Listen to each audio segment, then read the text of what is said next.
my name is Coralis Solomon. I had the opportunity to present here at the Mental Health Counselors of Central Florida Association on the topic of self-compassion. I am a registered mental health counselor intern. I have my private practice here in Central Florida, Orlando, Florida.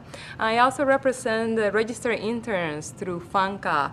So thank you so much for having me and having this opportunity to talk about self-compassion.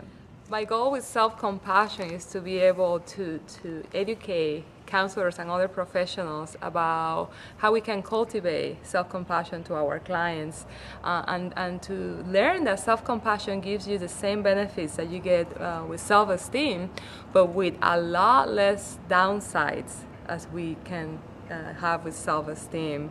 We also are finding out that there's a lot of resistance when we're trying to cultivate self-esteem. Self-compassion is a lot easier for our clients to handle. There's 3 key components that we want to learn with self-compassion, and the first one is self-kindness versus punishment. We want to learn to be more kind with ourselves when we're dealing with failure. The second one is common humanity versus isolation.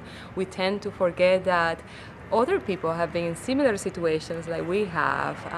We tend to isolate and forget that aspect, and that increases our unnecessary suffering. With self-compassion, we learn that we're not alone, that other people have been through similar situations, sometimes even worse.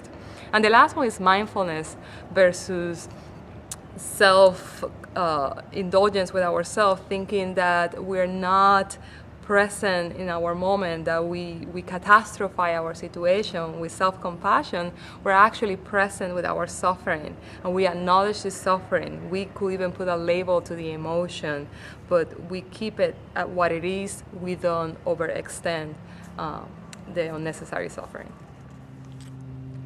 The goal here is that we want to develop a healthy self-esteem, and with self-compassion, we will be able to do that. We want a self-esteem that has a strong emotional resilience, and the way how you can do that is with the foundation of self-compassion. So yes, we want to cultivate a healthy self-esteem, not the one where we have to do ego development or self-evaluation or social comparisons. We want to accept ourselves with the mystery that we are as human beings, and with our imperfections and with our failures, and learn from them from a kind and loving acceptance approach, not from being hard and critical with ourselves. Is there something that you would suggest to anybody who would like to increase their self-compassion? There are thanks to the recent research, there's a number of different activities and exercises for the clients. We have a self-compassion journal approach where they can practice every day being kind to themselves and write their thoughts. There's a way to recognize your self-critic, give it a name, so you start separating your self-critic from who you really want to be. So those are some of the options that counselors could use and introduce to their clients.